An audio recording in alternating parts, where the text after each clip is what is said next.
Erling Haaland covered 9.1 kilometers against Brazil. That sounds like a lot, but 84% of that distance was walking. While Brazil pressed, while Odegaard dictated, while Norway built attack after attack, their striker walked. He covered less ground than every outfield player on the pitch. He ran less than both goalkeepers. He touched the ball a total of 3 times in the final third in the first 78 minutes, and then he scored twice and sent Brazil home. The question is not whether Haaland is lazy. The question is whether walking is actually his weapon. Here is what the numbers say about this tournament. 7 goals from 18 shots. A 39% conversion rate, the best since Gary Lineker in 1986. His first 6 goals came from an average distance of 7.5 meters from goal. A goal every 14 touches, not 14 chances, 14 touches of anything. The most efficient striker at any World Cup in 40 years is also the player who moves least. That is not a coincidence. That is the system. To understand why Haaland walks, you have to understand what walking does to a defender. Football is a sport built on reactions. When an attacker runs, a defender follows. It is not a decision. It is an instinct. Movement triggers tracking. A defender's body responds automatically to a sprinting forward the same way your eyes follow movement in your peripheral vision. You cannot switch it off. But when an attacker walks, that mechanism relaxes. The defender does not cancel the marking, but they soften it. They assume the danger is somewhere else. They half track. They give half their attention. They look at the ball, and in that half second of relaxed attention, Haaland has already identified exactly where the ball is going to land. This is the hidden intelligence in what looks like laziness. Against Brazil in the 79th minute, Haaland spent the entire build-up phase walking slowly, almost disinterestedly.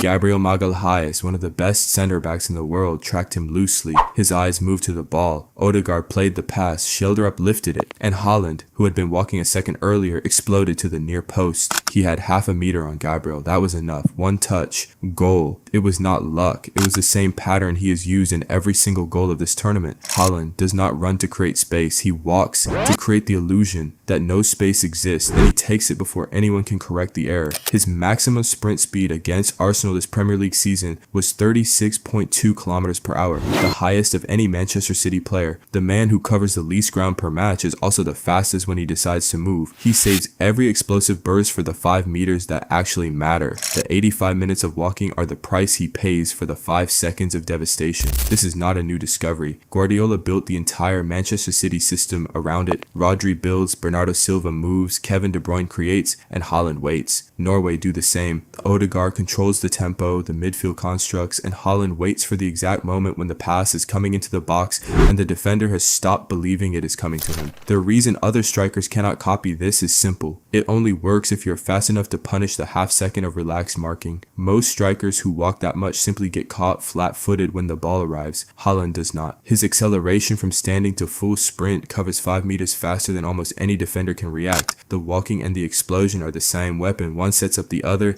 and in a World Cup where defenses are compact and organized and space is a luxury, this is the most dangerous system in football. Because organized defenses take away the space for running strikers. They track the run, they cover the lane, they close the gap, but they cannot track a walking striker without giving away half their concentration. And at the moment they give it away, Haaland is already moving. 7 goals, 18 shots. Norway in the World Cup quarterfinals for the first time in their history. Brazil, 5-time world champions, sent home by a striker who spent most of the match doing nothing visible. Messi and Mbappe have 7 goals each. They took more shots, more touches, more involvement. Haaland matched them with 3 touches in the final third and 2 moments of devastating acceleration that nobody saw coming because nobody was watching a man who was walking. The next time you see Haaland strolling while a match plays out around him, do not change the channel. Do not check your phone. That walk has a destination. And when he arrives, the goalkeeper will not have time to react either. The game has not changed. Haaland just found a way to use it that nobody else has thought of yet. You're welcome.